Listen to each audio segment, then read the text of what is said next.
Can America still fall in love with a grumpy Tom Hanks? Sure can. Let's talk about A Man Called Otto.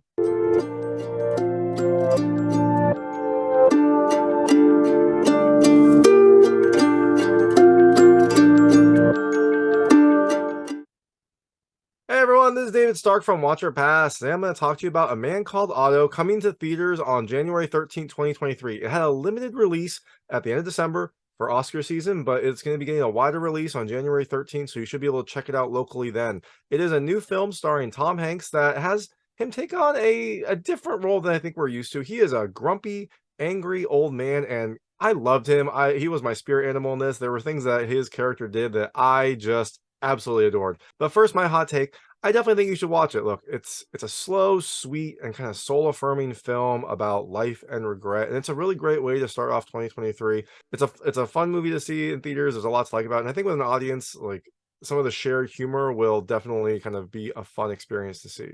But I'm going to tell you a little more of the film. A few things I liked, a few things I didn't like. There will be maybe some slight spoilers towards the very end, just when I go into one thing I didn't really love that much. But in A Man Called Otto, you have Tom Hanks playing Otto, the main character, who is just this seemingly old, crotchety man. He is very set in his ways. He's a very strict rule follower. He's not super social.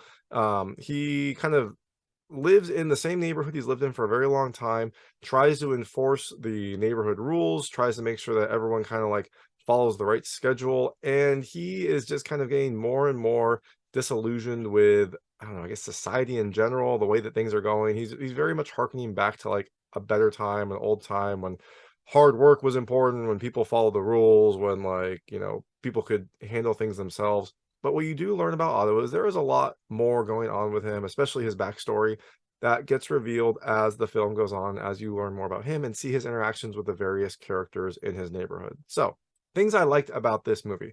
The first, it's a Tom Hanks movie. The first thing is always going to be Tom Hanks. Like, he's a fantastic actor, and I really liked his character in this one. It's a very different type of character than I think we're used to. He is old, he's grumpy, he's not very likable at the start, but as with everything with Tom Hanks, he slowly builds on you. Even though his character doesn't change a ton, you learn more about him, you learn more about like what is motivating him, and that colors some of the interactions, but also his character does warm up a little bit as the film goes on. He starts off as a very grumpy character. He stays a very grumpy character, but as you learn more about him and as you kind of see the interactions he has with other people, he and his character do grow on you. And look, I absolutely loved him. There were some things that he did that was just a huge fan of. There's one scene where he gets mad at a store because they are overcharging him for something. There's a scene where he gets frustrated at people for like not parking well or not following the rules. And look, all those things are things that bug me too. So maybe I'm just a crotchety old man at heart as well. But I really, really loved his character. And hey, it's Tom Hanks. You're gonna love his character too. The second thing I really loved about this film is the slow buildup. I really love that you don't know much about his character at the start, and they slowly introduce aspects of his character throughout the film. There are pivotal moments in the film. There's about four very big, important moments, and when those happen, you get some more backstory on Otto, his past, and why he kind of has become who he has become. And I really like this because it doesn't really hold your hand. Even the flashbacks, they're kind of context sensitive, so it really like lets the viewer explore Otto and kind of come with the filmmakers as this journey happens. It doesn't like hold your hand. You don't get like a ton of very pertinent, easy to digest information. It gives you little bits here and there and kind of forces the viewer to make those connections. And they're not hard connections, but I really liked that it kind of slowly drip fed it to you and let you kind of go along this journey with Otto. And the third thing I really loved is the style. Look, the film has Otto, who is kind of angry with the present, and idealizing his past, his time before, and that shows through in the way the film is shot. So all the scenes in the past, they're all very bright, they're vibrant, the colors are just popping. The weather's always really great. It is a very stark contrast to the present, where everything is a little colder, more run down, nothing doesn't look as new. And this really lets the viewer kind of get into Otto's mindset. And as things do get better for Otto, as his character kind of opens up, the present day does become a little more enjoyable, a little more bright.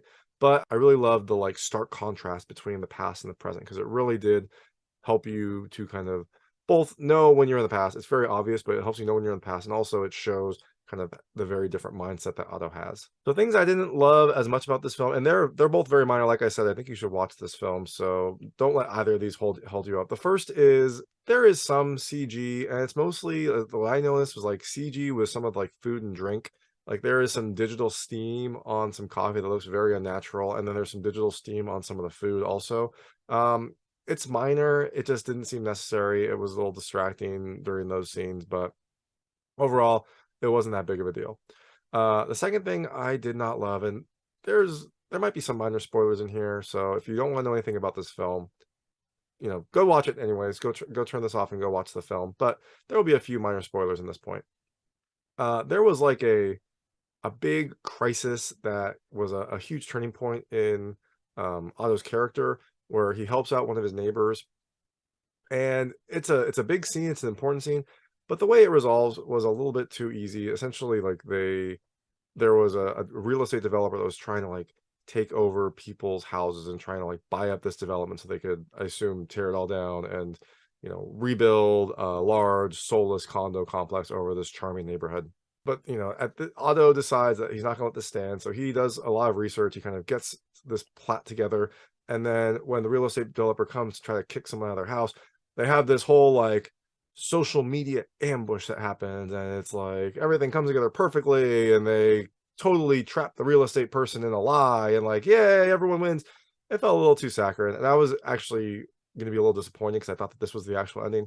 But then the film has another 20 or so minutes where the true ending happens, which is much more fulfilling, much kind of better developed. But this little crisis did seem to resolve itself a little too quickly. Again, not a big deal. I think this film was really, really fun and really, really enjoyable. So it felt a little bit too, like, I don't know, sitcom-esque. But that aside, the film itself is really great, and I enjoyed it very much. So that is A Man Called Otto. It's coming to theaters on January 13th, 2023. Definitely think you should check it out. And thanks so much for watching. If you liked this review, please like and subscribe to this channel. It helps me out a lot. Make sure all my new content goes straight to you. Thank you.